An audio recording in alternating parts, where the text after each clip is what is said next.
Frank. I am Lynn's husband. I'm a little sore throat this morning. I'm going to show you today how to make my 15-minute salsa. This is very easy and it's very practical, and you can do it any time of the day. You can also make smaller versions of it or larger if you want to. First of all, we have to start with whole tomatoes. Very important that they're whole tomatoes. Okay, this is a 28-ounce can, a 1 pound 12 ounce, and you can get the big 6-ounce cans from Costco or Sam's Club. This particular can is a good size to use because you can make 1 can of it with it, or I use 3 cans for a food processor like this. You're going to need a food processor. That's really important. If you've never used one, you're going to love it. If after you do use it, you're going to absolutely love it. So here's how let's get started. We got about, I'm going to time it, so we're looking at 10:20, and we're going to get started here. So the first thing we do is we're going to put all of our small stuff in here. You don't want to do it backwards, because if you do, then it's not going to work. You're going to be still having to cut up all this. We're going to have some jalapenos, depending on how hot you want it. My wife does not like hot, so I only put a few in it. You're going to also want to have some onion. I want 1 whole onion for this size of a processor. We have a couple small ones. I'm going to use 2 small ones. Also, you need cilantro, and of course your store will have that, and wherever you happen to shop at. And then you will also need some lemon pepper. They can't see that. You will need, I'm going to say, lemon pepper and garlic. And I like the minced garlic. It's easy to use. It's all about doing this with speed. Also, you're going to need some salt, and I mean some good salt.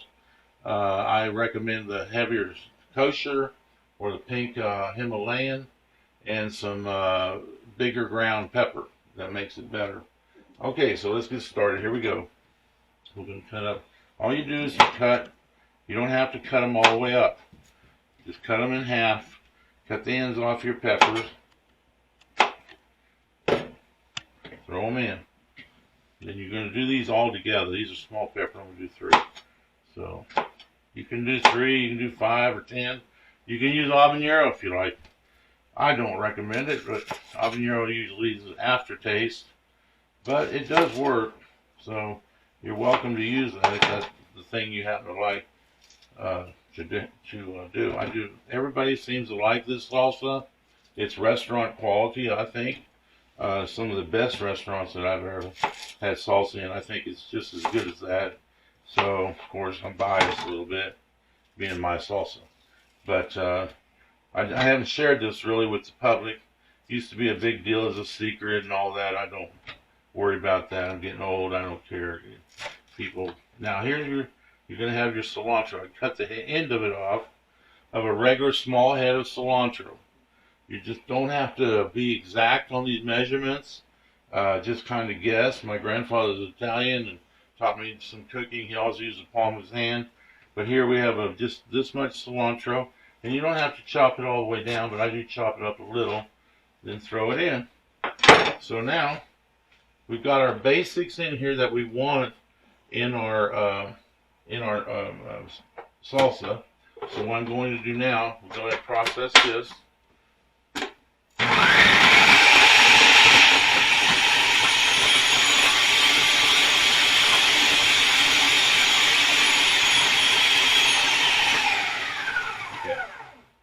So, here we are. We don't have to chop it completely fine. In the little chunks is good. That's the way I like it. A lot of people do it by hand. Like I said again, I used to do it all by hand, but not anymore. This is very quick and easy.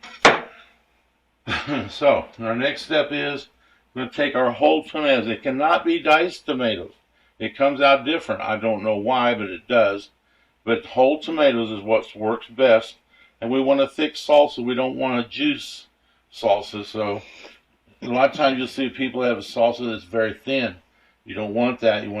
Particularly most people like it really thick. And you can make it even thicker than I get it. But basically you open it up, leave the lid that you cut open, sitting on top, of the salsa, and then you start squeezing down, but I don't see it. No, well, it wasn't done right, so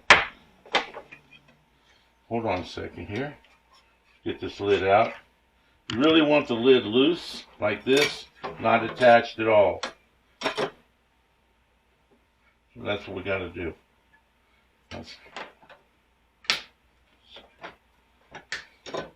So now we got her down.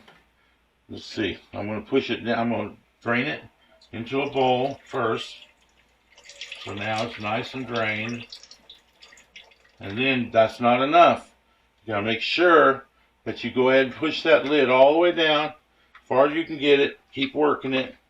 And then what you do, you keep draining. So your tomatoes are going to be sitting under that lid, and they're getting all the juice you can out of them.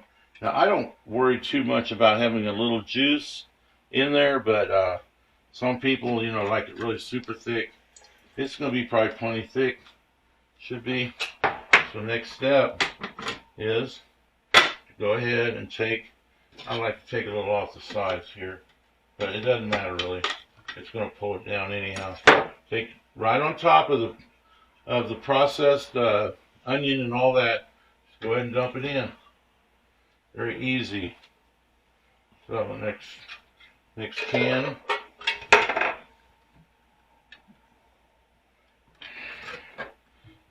Should have checked. Same thing. Make sure the lid is completely loose. And pour.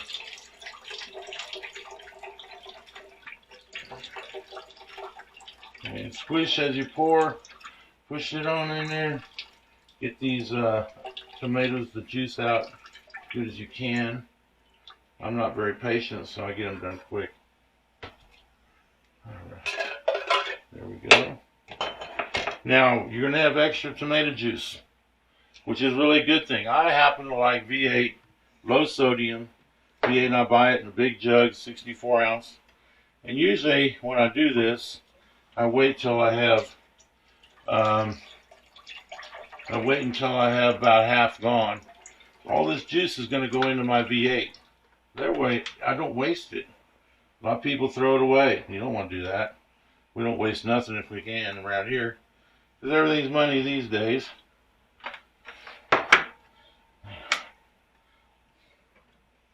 So anyhow, get this. Careful the sharp edges, they don't get you. They will.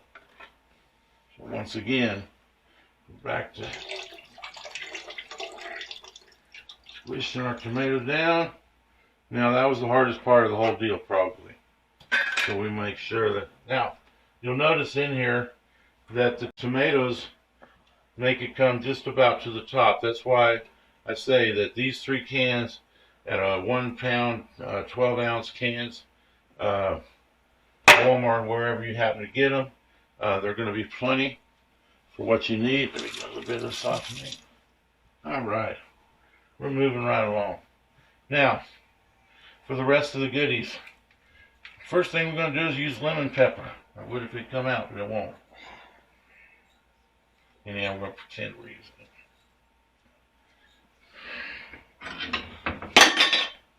See what I wanted. Doesn't matter. Now you can also do some other things. You can make it your own. Some people put cayenne pepper, which is no big deal. If you like cayenne, put cayenne pepper in it. Try some different ways of making it. Doesn't matter. There's some lemon pepper. Then we'll take a little bit of garlic. Now when you do the garlic, these are minced garlic. They're just so easy to buy. A thing of this for $5. It lasts for a long time. We eat a lot of garlic and it still lasts us. But don't overdo it on this, or it's going to be too garlicky. And then 1 little spoon like that, this size, that's plenty, I think. Now, if you like it more, then you're welcome to put more in it. That's not a problem. So, our next is our salt. My grandfather always measured by his palm. He was born in near Verona, Italy. His name was Palmiro Segalato. He makes a great tomato salad, which I know how to make, and I could like to teach that one day, an Italian tomato salad. Anyhow, this is important because this is what opens the pores in your mouth to give you the taste of the heat of the pepper and such. So you want to put at least that much in it. Don't overdo it, but if you don't put enough in it, you'll notice a blander taste, and you also will notice in a few days it'll taste like it's going bad. So you'll have to throw it out sooner. So you want to make sure that you take your salt, and on the palm, like I said, you'll see it across the top. That's plenty. Now this is regular pepper. Some, you don't even have to use it, but I think it adds a lot to it. A few pinches of that, and now you're ready. Finish it up.